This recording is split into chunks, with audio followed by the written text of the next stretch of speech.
झारखंड विधानसभा चुनाव को लेकर इस वक्त सभी पार्टियां कमर कस रही हैं। कुछ ऐसे चेहरे भी हैं जो अभी से अपनी ताकत दिखाने लग गए हैं। ऐसे ही एक चेहरे का हम जिक्र कर रहे हैं। जी हाँ, जयराम महतो टाइगर। लोग कहते हैं कि एक ऐसे नेता हैं जो कभी गाड़ी की बोनट पर बैठकर भाषण देते हैं और कुर्ता पैजामा छोड़कर सिर्फ पैंट टी शर्ट पहनकर भाषण देते हैं और लोग उनको दूर दूर से सुनने आ जाते हैं। अब ये चुनाव में क्या कर सकते हैं, इस चर्चा को आगे बढ़ाएंगे और इसके लिए हमारे साथ पूर्व आईपीएस अमिताभ दास है। सर, स्वागत है आपका। धन्यवाद आपका, थैंक यू। सर देखिए, सबकी नजर इस वक्त झारखंड पर इसलिए भी है क्योंकि अभी अभी हेमंत सोरेन जेल से छूटकर बाहर आए हैं और वहां के चुनाव में सबकी नजर इसलिए क्योंकि चंद महीने बचे हैं। अब जेल से छूटे हुए मुख्यमंत्री जिन पर भ्रष्टाचार के आरोप है, यहाँ पर टाइगर का जिक्र इसलिए क्योंकि वो उभरते हुए नेता के तौर पर है। तो खास बात हम टाइगर के बारे में और चुनाव के बारे में करेंगे। क्या लगता है आपको, इस तरह के जो नेता रहते हैं कितना चुनाव में फर्क डाल सकते हैं, क्या लगता है आपको? देखिए, जो जयराम महतो है, जिनको लोग मतलब इधर पिछले कुछ दिनों से, कुछ महीनों से ज्यादा सुर्खियों में आए हैं, जयराम महतो और टाइगर के नाम से, लेकिन मैं उनको कोई बहुत मतलब गंभीरता से नहीं लेता, है ना। ऐसा होता है कि इस तरह के जो नेता लोग जिस तेजी से उभरते हैं ना, उसी तेजी से फिर गुम भी हो जाते हैं। आपको याद होगा 2-3 साल पहले गुजरात में से हार्दिक पटेल की बहुत चर्चा थी। पाटीदार आंदोलन के नेता थे, एकदम लोगों को लग रहा था कि गुजरात के अगले मुख्यमंत्री हो सकते हैं हार्दिक। अब वो हार्दिक पटेल भाजपा में चले गए, अब कहाँ गुम हो गए, कोई पता नहीं, है ना। गुमनामी के अंधेरे में चले गए। इस तरह के लोग जो होते हैं 4 दिन की चांदनी रहती है। जैसे जयराम महतो के बारे में है कि ठीक है, वो थोड़ा मतलब जिसको आप कह सकते हैं एक भड़काऊ भाषण देंगे तो जिससे थोड़ी सस्ती लोकप्रियता मिल जाएगी, है ना। बाहरी भीतरी का झगड़ा करने लगेंगे कि झारखंड से बाहरी में नहीं चलेगा, बाहरी भाषा नहीं चलेगी, ये वो। तो इससे आपको एक छोटे दौर में मतलब आपको कुछ सस्ती लोकप्रियता मिल सकती है। कुछ युवा लोग इस तरह के भड़काने वाली भाषण में से आकृष्ट हो जाते हैं, लेकिन मुझे नहीं लगता कि वो कोई मतलब गंभीर चुनौती देंगे जो स्थापित राजनीतिक दल है वहाँ। देखिए, झारखंड में होने वाला क्या, अभी देखिए वहां पर सरकार मिली जुली ही है। मेन पार्टी इसमें झामुमो है, झारखंड मुक्ति मोर्चा, जिसके चंपई सोरेन है मुख्यमंत्री।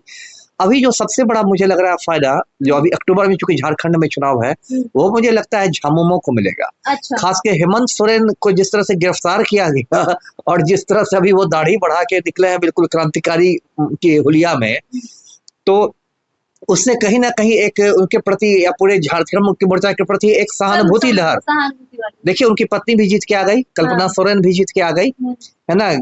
और देखिए कि एक लोगों को लगा है, उनके बारे में मैसेज गया है कि भाई ईडी इनको फंसाना चाह रही थी, ईडी फंसाना चाह रही थी और जबरदस्ती ईडी ने इनको जेल में भेज दिया और जेल में रहे वो, और कुछ मिला नहीं, कोर्ट ने उनको जमानत दे दी। तो इसको वो मतलब अब एक वो भुनाएंगे इसको चुनाव में कि देखिए, मुझे लगता है वो दोबारा शायद सीएम भी बन जाए। ऐसा भी हो सकता है कि चंपई सोरेन से मतलब, क्योंकि चंपई सोरेन तो जैसे भगवान राम जब गए थे वनवास तो भरत खड़ा लेकर शासन करते थे ना अयोध्या पर। हाँ। तो उसकी भूमिका में हाँ, वही खड़ाऊ लेकर शासन कर रहे थे। तो अब स्टॉप गैप अरेंजमेंट, अब लगता है जब हेमंत सोरेन वापस आ गए हैं तो हो सकता है चंपई सोरेन पहले भी कैबिनेट में नंबर 2 की हैसियत से नंबर 2 फिर बन जाएंगे। बिल्कुल सर, आपने 2 संभावना जो दिखाई है कि हो सकता है कि हाल फिलहाल में फिर से हेमंत सोरेन अपनी कुर्सी वापस ले ले चंपई सोरेन से और फिर से उसी पावर में आ जाए। हालांकि पावर में तो अभी भी है, लेकिन हम यहाँ टाइगर की बात इसलिए भी कर रहे थे। देखिए सर, बिहार झारखंड दोनों जुड़े हुए राज्य हैं।